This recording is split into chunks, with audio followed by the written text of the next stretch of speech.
प्रथम इतिहासकार माने जाते हैं। चलिए चालू करेंगे सेशन को। पढ़ाई को सीरियसली लीजिए, सवाल को प्रैक्टिकली बनाइए जैसा आपके एग्जाम में आता है। जवाब दीजिए, छत्तीसगढ़ के प्रथम इतिहासकार माने जाते हैं। कमेंट करके सारे बच्चे जवाब देंगे।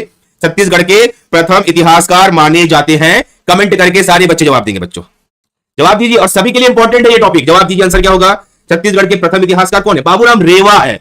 बाबूराम रेवा जी है छत्तीसगढ़ के प्रथम इतिहासकार। इन्होंने एक रचना करी थी, रचना का भी नाम याद रखना, विक्रम विलास। विक्रम विलास करके इनकी एक रचना है बच्चों। छत्तीसगढ़ के एक रचना है, ग्रंथ है, आप समझ सकते हो। छत्तीसगढ़ के प्रथम इतिहासकार माने जाते हैं। इस पॉइंट को सारे बच्चे याद रखिए। ऐसे सवाल आजकल एग्जाम में पूछे भी जाते हैं, तो आपको याद भी रखना पड़ेगा बच्चों। अगला क्वेश्चन, प्रागैतिहासिक काल से लेकर ऐतिहासिक काल के चित्र सेल श्रेय कहां प्राप्त हुए? रॉक पेंटिंग कहां प्राप्त हुए हैं? कमेंट करके जवाब दीजिए। प्रागैतिहासिक काल से लेकर ऐतिहासिक काल तक के रॉक पेंटिंग कहां प्राप्त हुए हैं? कमेंट करके जवाब देंगे बच्चों, कहां प्राप्त हुए हैं? जवाब दीजिए। Good evening, good evening, good evening. Video को लाइक भी करना है अटेंडेंस के लिए कि हाँ भाई हम आए थे सर, अटेंडेंस लगाइए। चैनल को दबा के सब्सक्राइब करिए और जवाब दीजिए इसका आंसर क्या होगा।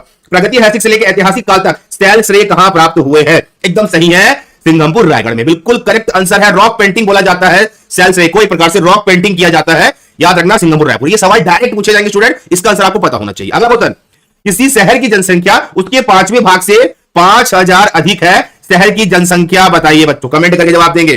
किसी शहर की जनसंख्या उसके 5वें भाग से 5000 अधिक है, शहर की जनसंख्या क्या होगी? टाइमर दे देता हूं। मैथ्स के सवाल तो आएंगे ना, मैथ्स के सवाल तो सभी एग्जाम में आएंगे। जवाब दीजिए, किसी शहर की जनसंख्या उसके 5वें भाग से 5000 अधिक है, शहर की जनसंख्या क्या होगी? कमेंट करके जवाब देंगे स्टूडेंट। और हमारा सेशन अलग लेवल पे होता है, हम आपको ऑथेंटिक तैयारी कराते हैं जैसा आपके एग्जाम में आएगा, हवाबाजी नहीं, ऑथेंटिक तैयारी। और ये आपके एग्जाम में काम आएगा बच्चों। फोकस करके आंसर निकालिए। कोई है जो आंसर निकालेगा? और हमारी मैथ्स की क्लासेस कई बच्चे लिए ऐसे सवाल तो ये ऐसे बना देंगे, 30 सेकंड में आंसर आना चाहिए। वेरी गुड, मेरे हिसाब से कई बच्चों को जवाब आ गया। भाई शहर की जनसंख्या को मानेंगे एक्स, शहर की जनसंख्या उसके 5वें भाग से, तो भैया एक्स का 5वां भाग से 5000 अधिक है। यही बोला है ना भाई, क्वेश्चन यही है। बस यहां पे इस टर्म्स को ले आओ और आराम से बना लोगे बच्चों। ये हो जाएगा 5x x 5, ये हो गया 5000, ये हो गया 4x y, ये हो गया 5000। काटो, 4 एकम 4, 4 दूनी 8, 4 पंचे 20, इंटू करोगे 0, 5 25, 7 लाई 2, 5 10 2 12, 5 1 6, 6250। आपको जमाने आना चाहिए। अगर आप इसको जमाना सीख जाओगे ना, एग्जाम में गलत नहीं होगा आपसे। अगर आप इसको जमाना सीख जाओगे तो रॉन्ग नहीं करोगे बच्चों, ठीक है। अगला सवाल लगा रहा हूं, भारत का अंतिम अंग्रेज वायसराय कौन था? बहुत अच्छा सवाल है, याद रखिए। इंपॉर्टेंट आदमी, लॉर्ड कर्जन हो गया जिसने बंगाल विभाजन किया था, लॉर्ड वेले हो गया, लॉर्ड माउंटबेटन हो गया, लॉर्ड इरविन हो गया जिसने गांधी इरविन समझौता किए थे। इन सबको एक बार पढ़ के जाना है आपको। ये मत समझिए कि हिस्ट्री का पोर्शन नहीं आएगा, सब में आएगा। जवाब दीजिए। Good evening, good evening, good evening. Like करके अटेंडेंस लगा दीजिए। कौन थे अंतिम अंग्रेज वायसराय? थे लॉर्ड माउंटबेटन थे। 23 मार्च 1947 से लेकर 15 अगस्त 1947 तक इनका कार्यकाल था। ये हमारे अंतिम अंग्रेज वायसराय थे, लॉर्ड माउंटबेटन। इन्होंने ही उसके बाद बंटवारे का प्रस्ताव रखा था माउंटबेटन योजना के तहत, ठीक है। इस बात को याद रखना, ये पॉइंट याद रखना। बंगाल विभाजन में 1905 में कर्जन थे, गांधी इरविन समझौता हुई थी, इरविन समझौता के समय ये थे। ये सारी चीजें एग्जाम में टच करता है, तो इस टच को समझिए आप, वरना बाहर हो सकते हो, ठीक है। अगला सवाल, पाक स्ट्रेट, पाक जल डमरू मध्य कहां से सबसे नजदीक है? कमेंट करके बताइए।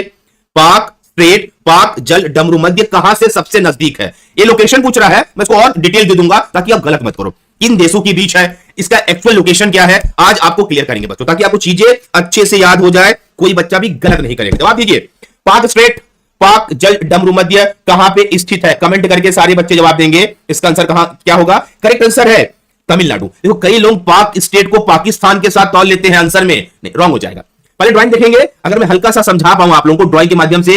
ये हमारा तमिलनाडु है, ये अगर आप बॉर्डर देख रहे हो, ये बॉर्डर है यहां से, ये है आपका पाक स्टेट, है ना, पाक जल डमरू मध्य, है ना, पाक जल डमरू मध्य यही है पाक स्टेट। और ये है आपका श्रीलंका, इसको बोला जाता है, ये यही है मन्नार की खाड़ी, ये मन्नार की खाड़ी में स्थित है बच्चों, इसको याद रखना, ठीक है। मतलब भारत और श्रीलंका के बीच स्थित, ये बात तो पता है। अगर ड्राइंग से समझेंगे तो तमिलनाडु नीचे तरफ है, ये श्रीलंका है, इसके बीच में है, मन्नार की खाड़ी के पास में है। एक बार सारे बच्चे याद रखना, कोई बच्चा रॉन्ग नहीं करेगा। अब समझेंगे, भारत के तमिलनाडु राज्य से क्या है, भारत के तमिलनाडु राज्य से श्रीलंका के उत्तरी प्रांत के जाफना जिले के बीच एक जल डमरू मध्य है, इस बात को याद रखना। यह भारत में बंगाल की खाड़ी, जिसे पाक की खाड़ी से जोड़ता है, वहां पे है। मन्नार की खाड़ी बोलते हैं। देखो यहां पे ड्राइंग से और चीजें क्लियर होती है। इस चीज को याद रखना बच्चों। एक बार याद हो गया ना कि तमिलनाडु मतलब भारत और श्रीलंका के जाफना जिले में पाक स्टेट स्थित है। सारे बच्चे याद करके चलेंगे, कोई बच्चा भी गलत नहीं करेगा। ड्राइंग से याद कर लेना, दिमाग में बैठ जाएगा चीजें। अगला क्वेश्चन, सौर। जवाब दीजिए, सौर का पृष्ठ लगभग कितना होता है? सूरज का सरफेस टेम्परेचर कितना होता है? कमेंट करके बताइए बच्चों, सूरज का सरफेस टेम्परेचर कितना होता है? ये लॉजिकल सवाल है, कितना होता है? जवाब दीजिए। देखो लगभग मान बताइए, एक्यूरेट मान की जरूरत नहीं है, लगभग मान भी चलेगा। जवाब दीजिए, सूरज का सरफेस कितना होता है? हाँ, 6000 डिग्री सेल्सियस। एक्चुअल में ये 5000 से 6000 डिग्री सेल्सियस के बीच सरफेस का होता है ना। ये याद रखना, क्वेश्चन पढ़ते हो याद रखना कि सतह की बात हो रही है। सतह क्या? अगर ये सूरज है, ये आपको दिख रहा है, ये इसका सतह है बच्चों। मैं पेन चेंज कर लेता हूं। ये वाला चीज, ये वाला, ये सौर तूफान निकलती है, ये इसके सतह का टेम्परेचर है। कोर का टेम्परेचर तो इतना ज्यादा होता है, उसको नापा नहीं जा सकता। यहां पे कोर होता है ना, यहां पे उसका कोर होता है बच्चों। कोर का टेम्परेचर मिलियंस में होते हैं। ये 5 से 6000 डिग्री सेंटीग्रेड होता है। इस बात को याद रखना। इसकी ऊर्जा जब निकलती है तब वो हमारे यहां पृथ्वी में रोशनी के रूप में आती है। इस बात को याद रखना बच्चों, कोई बच्चा भी यहां से गलत नहीं करेगा। ठीक है, आगे चलो जवाब दीजिए। थोड़ा सा इसको मेरे को सेट करना पड़ेगा, थोड़ा सा ये अब ठीक है, अब ठीक है सवाल। हाँ अब ठीक है। हाँ चलिए, थोड़ा लॉजिकल सवाल दे दिया गया है। आपको बताना है किसी स्थिर या गतिशील वस्तु की स्थिति या दिशा में तब तक कोई परिवर्तन नहीं होता है जब तक उस पर कोई बाह्य बल सक्रिय ना हो। यह न्यूटन के किस नियम को फॉलो करता है? यह सवाल आपके भौतिकी से है और भौतिकी आपके टॉपिक में है, और टॉपिक में है तो सवाल आपको बनाना तो पड़ेगा। जवाब दीजिए, आंसर क्या हो? किस नियम को फॉलो करता है ये? हाँ, न्यूटन के पहले नियम को, कि कोई वस्तु जब तक स्थिर रहेगी जब तक उस पर बाह्य बल ना लगे। और न्यूटन का द्वितीय नियम होता है मास इंटू एक्सेलरेशन, मतलब द्रव्यमान इंटू त्वरण के गुणनफल को इसका द्वितीय नियम कहा जाता है। द्रव्यमान इंटू त्वरण के गुणनफल को। तृतीय नियम क्या होता है? प्रत्येक क्रिया की विपरीत प्रतिक्रिया होती है। प्रत्येक क्रिया की विपरीत प्रतिक्रिया होती है। याद रखना बच्चों, इस चीज को नहीं भूलना। ये मैं आपको इसमें ओरल समझा रहा हूं, यहां ड्राइंग में देखेंगे ये न्यूटन के लॉ पे आधारित ड्राइंग्स है। देखो फर्स्ट लॉ, भाई ट्रॉली तभी चलेगा जब कोई इस पे फोर्स लगाएगा। सेकंड लॉ क्या बोलता है? देखो मास इंटू एक्सेलरेशन, मतलब गाड़ी की त्वरण जब किसी द्रव्यमान वस्तु से टकराती है, ये देखो ये होता है F, force equal to m into a, मतलब द्रव्यमान इंटू त्वरण। और थर्ड लॉ क्या बोलता है? प्रत्येक क्रिया की विपरीत प्रतिक्रिया होती है। अगर कोई एक दूसरे को खींचेगा तो इक्वल अपोजिट रिएक्शन आते हैं बच्चों। ये ड्राइंग से चीजों को दिमाग में सेट कर लो ताकि एग्जाम में भूलो मत। ठीक है, अगला सवाल, आवर्त सारणी आते हो ना, पीरियोडिक टेबल में निम्नलिखित में फलन में उनके तत्वों के गुणधर्म आधारित होते हैं। तत्वों को किस आधार में आवर्त सारणी में रखा गया है? सवाल अच्छा है स्टूडेंट, कमेंट करके जवाब देंगे। आवर्त सारणी में तत्वों को किस आधार पे रखा गया है? कमेंट करके बताइए। जवाब दीजिए बच्चों, इंपॉर्टेंट सेशन चल रहा है और ये बहुत काम का सेशन है, एग्जाम ओरिएंटेड सेशन है, ये आपके काम में आएगा। कमेंट करके बताइए, आवर्त सारणी में तत्वों के गुणधर्म किस आधार पे होते हैं? किस आधार पे होते हैं बेटा? परमाणु क्रमांक बोलते हैं उसको, एटॉमिक नंबर के आधार पे रखा गया है। पहले जब मेंडलीफ ने रखा था, मोसले ने रखा था, तब वो परमाणु द्रव्यमान पे रखा था। मेंडलीफ आया तो परमाणु संख्या पे रखा गया। ये आपकी आवर्त सारणी है। अगर आप इन तत्वों को गौर से देख पाएंगे ना, इन तत्वों को गौर से देख पाएंगे तो हाइड्रोजन एक है, ये बेरिलियम है, ये लिथियम है, सभी अपने परमाणु क्रमांक के आधार पे, पहले हाइड्रोजन है, फिर हीलियम है, गलत बता दिया, ये आपका हाइड्रोजन है, फिर आपका ये हीलियम है, ये सभी अलग अलग टाइप से रखे गए हैं बच्चों, है ना, परमाणु क्रमांक के आधार पर रखे गए। इस चीज को याद रखना, ठीक है, कोई बच्चा भी गलत नहीं करेगा यहां से। अगला क्वेश्चन, जंतु कोशिका, 2 मिनट ना, क्वेश्चन कट रहा है, थोड़ा छोटा कर लेते हैं इसको। हाँ चलो जवाब देंगे। हाँ, जंतु कोशिका पादप कोशिका से भिन्न होती है। यह बायोलॉजी का सवाल है, कमेंट करके बताइए, जंतु कोशिका पादप कोशिका से भिन्न कैसे होती है? जवाब दीजिए, कमेंट करिए बच्चों, जंतु कोशिका पादप कोशिका से भिन्न कैसे होती है? जवाब दीजिए, क्या अलग होता है उनके अंदर? कमेंट करके बताइए मुझे, क्या अलग होता है उनके अंदर? जंतु कोशिका पादप कोशिका से अलग क्यों है? कमेंट करके बताइए, आप क्यों है अलग, बताइए। ई, देखो ये सारे चीज होते हैं। कोशिका भित्ति नहीं होती जंतु कोशिका में। जंतु कोशिका पादप कोशिका से भिन्न क्यों होते हैं? हरित लवक नहीं होता, तारक केंद्र नहीं होता और हीमोग्लोबिन नहीं बनते। अब थोड़ा समझ लेते हैं इस ड्राइंग को। एक तरफ है पादप कोशिका, एक तरफ है जंतु कोशिका। ये सवाल हजारों बार पूछा गया है, 50 बार एग्जाम में आया है, पढ़ना पड़ेगा आपको। पादप कोशिका में कोशिका भित्ति पाई जाती है, जबकि जंतु कोशिका में कोशिका भित्ति नहीं पाई। पादप कोशिका क्या हुआ? पौधे। जंतु कोशिका क्या हुआ? जानवर। इसमें हरित लवक पाया जाता है, इसमें हरित लवक नहीं पाया जाता। इसमें सेंट्रोसोम अनुपस्थित होते हैं, इसमें सेंट्रोसोम उपस्थित होते हैं बच्चों। रिक्तिकाएं बड़ी संख्या में और कम होती है, और रिक्तिकाएं छोटी संख्या में अधिक होती है। इसमें केंद्रक होता है, इसमें केंद्रक इनके मध्य में होता है। ये डिटेल याद रखिए, एग्जाम में ये पैटर्न पे सवाल आएगा कि जंतु कोशिका पादप कोशिका से भिन्न क्यों है। डायरेक्ट क्वेश्चन आता है, एग्जाम में आपको पकड़ के चलना पड़ेगा बच्चों, वरना आप इसको रॉन्ग कर जाओगे। इस बात को सारे बच्चे याद रखना स्टूडेंट, ठीक है। अगला क्वेश्चन, निम्नलिखित में कौन सा युग्म सुम्मिलित नहीं है? जवाब दीजिए, कौन सा युग्म सुम्मिलित नहीं है? कमेंट करके बताइए कौन सा युग्म। ऐसा क्वेश्चन आएगा ना, युग्म आएगा, पेयर आएगा, सही गलत टॉपिक आएगा, कमेंट करके बताइए कौन सा युग्म सुम्मिलित नहीं है। सारे बच्चे जवाब देंगे, कौन सा युग्म सुम्मिलित नहीं है, जवाब दीजिए। अच्छा सवाल है, एग्जाम ओरिएंटेड सवाल है, सारे बच्चे कमेंट करके जवाब देंगे कौन सा युग्म सम्मिलित नहीं है। इसमें जवाब दीजिए स्टूडेंट, कौन सा युग्म सम्मिलित नहीं है। अगर आपको नॉलेज है, ये अर्थव्यवस्था से रिलेटेड टॉपिक है, अर्थव्यवस्था से रिलेटेड टॉपिक में आता है क्वेश्चन। कमेंट करके बताइए कौन सा युग्म सुम्मिलित नहीं है। डी, कस्तूरी रंगन आर्थिक सुधार के व्यक्ति नहीं थे, वो अंतरिक्ष के थे। देखो एम स्वामीनाथन ये कृषि अनुसंधान से थे, है ना, एग्रीकल्चर जो क्रांति लाए थे वो यही थे। डॉक्टर वर्जिन कुरियन जो दुग्ध विकास में थे, दूध की क्रांति वाले भी यही थे। होमजी बाबा ने परमाणु ऊर्जा बनाया था, है ना, रिएक्टर का आविष्कार किया था, ये सब सही है। जबकि कस्तूरी कृष्णा स्वामी कस्तूरी रंगन अथवा कस्तूरी रंगन जी का जन्म केरल में हुआ। ये बहुत बड़े प्रसिद्ध अंतरिक्ष वैज्ञानिक है। क्या है? बहुत बड़े प्रसिद्ध अंतरिक्ष वैज्ञानिक थे। ये इसरो के एक समय के अध्यक्ष भी थे। इस बात को भी आपको पॉइंट आउट करके याद करके चलना पड़ेगा बच्चों, वरना एग्जाम में इसको छोड़ दोगे, आपके एग्जाम में ये गलत हो जाएगा, और ये होना नहीं चाहिए आपसे, ठीक है। अगला क्वेश्चन, क्रिकेट संबंधित क्राइस्ट चर्च स्टेडियम किस देश में है? ये क्वेश्चन विविध से आते हैं, विविध समझते हो ना, कुछ ऐसे सवाल जिसको खेल से रिलेटेड करके पूछा जाता है। कमेंट करके बताइए इसका आंसर क्या होगा। क्रिकेट क्राइस्ट चर्च स्टेडियम किस देश में है? कमेंट करके जवाब देंगे। अच्छा क्वेश्चन है, क्राइस्ट चर्च स्टेडियम। कमेंट करिए, पानी पी रहा हूं मैं तब तक। जवाब दीजिए आंसर क्या होगा, कौन से देश में है? जो क्रिकेट खेलते जानते होंगे, जवाब दीजिए।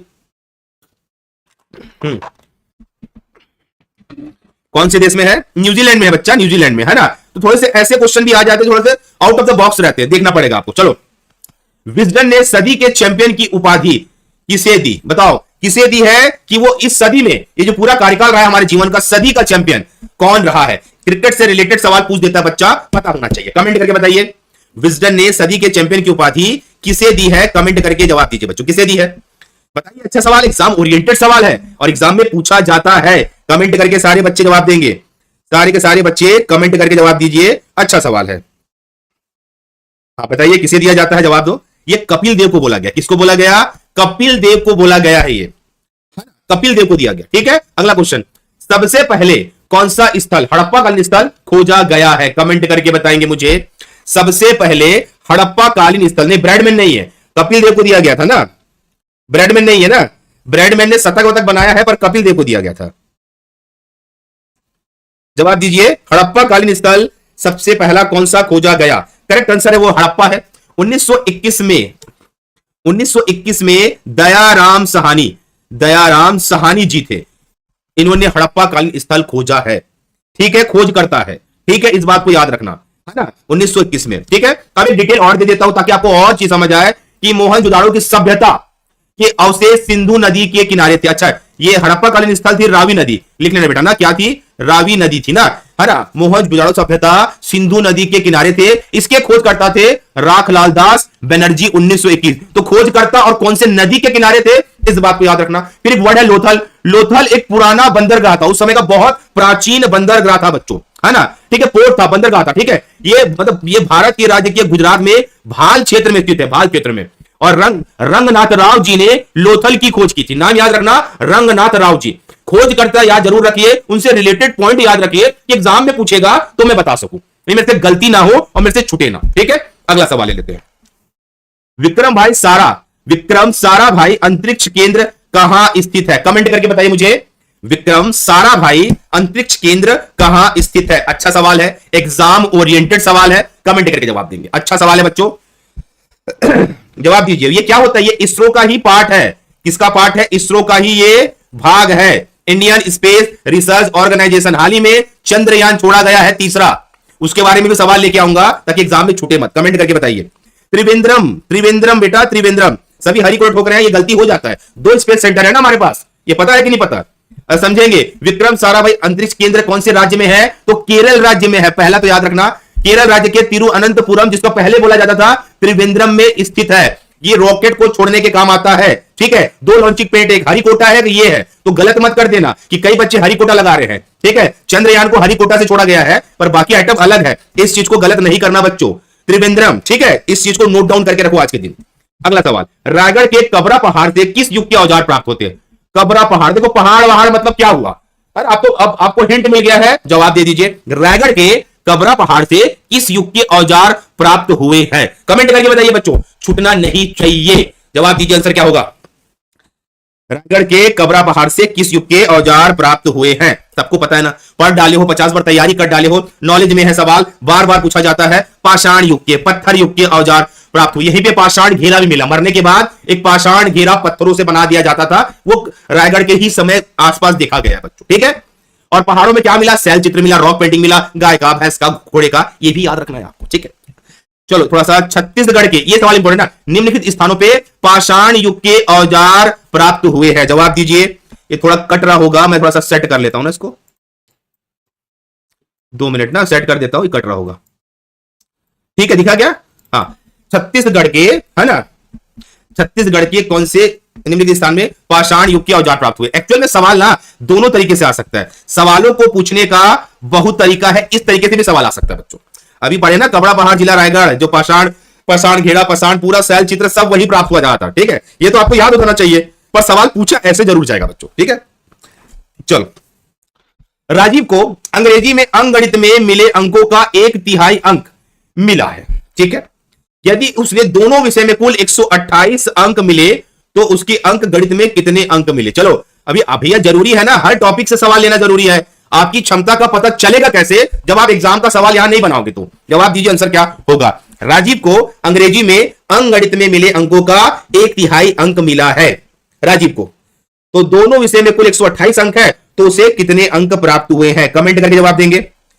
अच्छा सवाल है स्टूडेंट, एग्जाम ओरिएंटेड सवाल है, बनना चाहिए। 1 मिनट के अंदर जल्दी बना दोगे तो और बेटर है, ताकि आपकी कैपेबिलिटी समझ आए कि एग्जाम में क्या करने वाले हो। भाई एंड टू एंड एग्जाम में बैठना ही है ना, पेपर देना है, बैठना है, तैयारी दिखाना है ना, क्या करने वाले हो ये समझ आएगा इसमें। कोई है जो फास्ट आंसर देगा 1 मिनट के अंदर? कोई हमारा टैलेंटेड बच्चा, कोई हमारा तेज स्टूडेंट, कोई ऐसा बच्चा जो फटाफट निकाल दे आंसर? कोई है? कोई भी है तो कमेंट करके बताओ कि हाँ सर हम हैं, तो हम समझ जाएंगे कि तुम लोग हो। कमेंट करो।